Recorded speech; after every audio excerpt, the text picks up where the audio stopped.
In this video, I'm giving out one simple tip for every legend in Apex. These tips are super helpful and hopefully will become easy things to remember during your games while you play as these legends. And if you only main one legend, well, you'll still learn a ton about all of the other legends and how to deal with them. Remember, certain advanced tips only play a role in niche moments, and that's why I'm giving out simple tips, because they'll play a role in the broad majority of situations that you find yourself in. But let's get into it.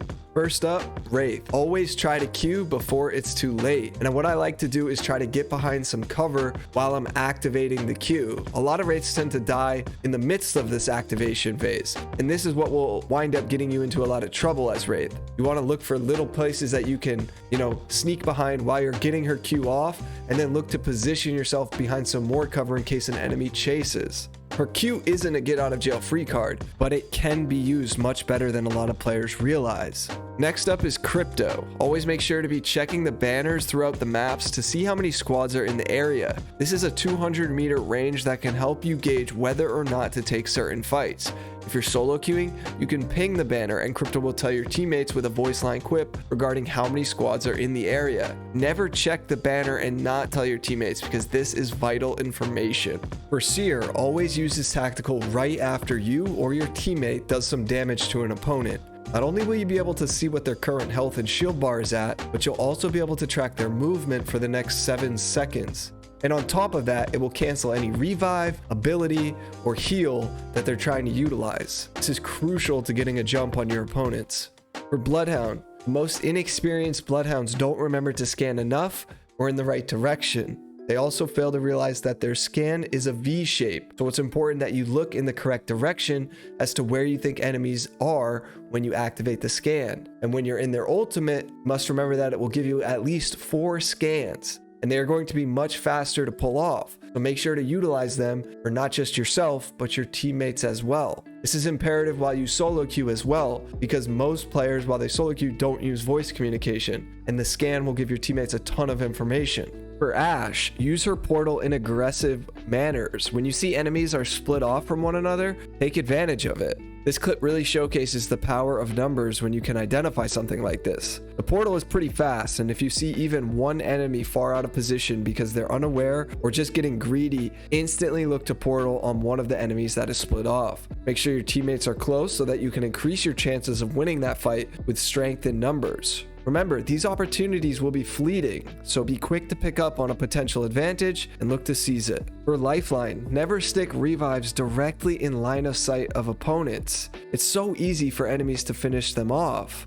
I always look to stick revives behind some cover or in a space where if an opponent tries to follow up on the knock, they will have to fight me first. Too many times I see Lifelines tap a revive, walk away, leaving their teammate to die, and it's often right in the active open area of a fight. Yes, the revive's automated, but that doesn't really give you much protection beyond the person with a gun who's standing over the revive. For Caustic, always gravitate towards indoors or enclosed areas for up-close encounters. This is where Caustic's kit really shines. While doing this, be mindful of entry points and exit points where enemies can attack you from. This is where his gas should be placed, and use the gas to force enemies a certain way and or punish them when they decide to take that way. Be conservative with your ultimate and be sure to place it right down on an enemy in a close-up fight, and learn to beam them while they're taking gas damage and they're slowed and stunned. For Pathfinder, learn to place vertical zip lines when enemies have high ground over you.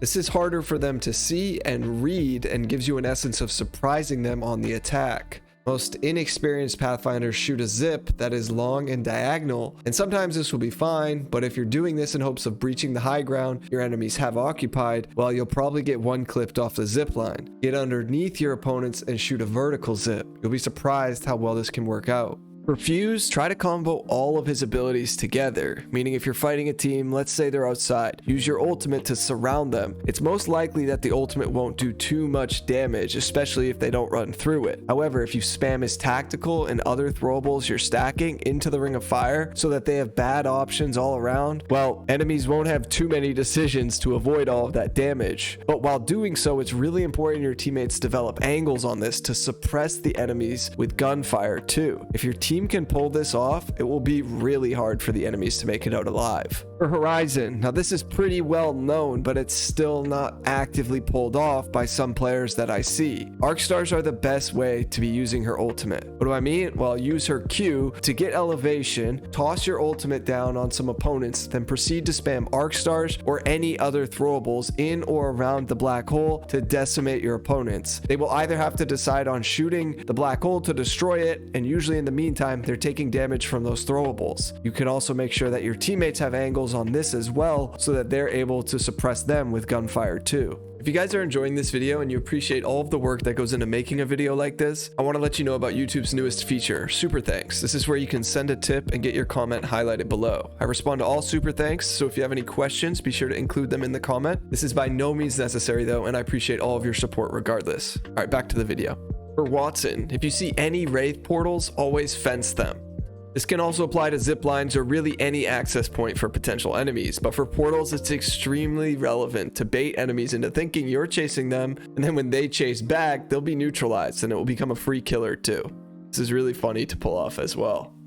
Alright, next up is Rampart. Remember to recall your walls if you give up that space. You never want an enemy to take over that amped cover and end up beaming you from behind your own tactical. Can also make navigating around the walls much smoother if you learn how to do it. You can use them in a more fluid manner if you remember to constantly recall your walls as you keep moving throughout the area that you're in.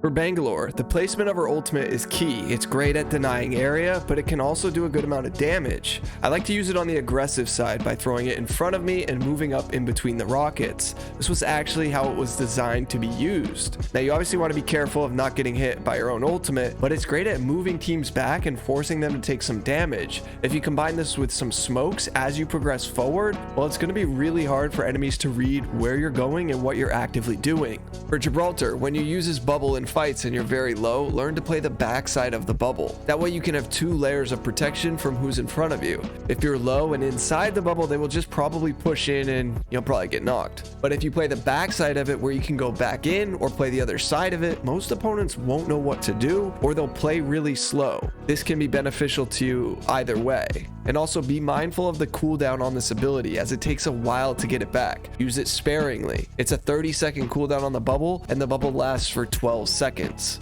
For Valkyrie, always try to hit opponents with your tactical and then quickly pounce on them. This ability stuns, slows, and does 20-something damage to them. So it's really important that you try to play off of that damage and effects. I don't know who needs to hear this, but this is one of the most overpowered tacticals in the entire game because of everything it can do to enemies. And often, if you hit an enemy with it and suppress them with gunfire, it leaves them sort of paralyzed. It has the same effects as Arc Stars and a Watson fence, so learn to be aggressive with this ability. For Mad Maggie, you can use her ultimate to bounce enemies off of doors. If they're just sitting behind a door blocking it, throw her wrecking ball, it will destroy the door and will send the enemies flying backwards or forwards, and it's a surprise move that most of them won't expect. However, if your ultimate is on cooldown, you should use a riot drill to try to burn enemies through the doors. Both of these strategies are really smart and they're fun to do while you play as Mad Maggie if you're coming against enemies that are sitting behind doors. For Newcastle, look to use his ultimate to reach high ground over your opponents. This ability is pretty crazy with how much space you can clear with it, so look to take advantage of that. And also, if your teammates are ahead of you, you can look to attach to their location so you can provide some assistance. Newcastle is a really strong legend, and it makes me wonder why his pick rate has dropped so much.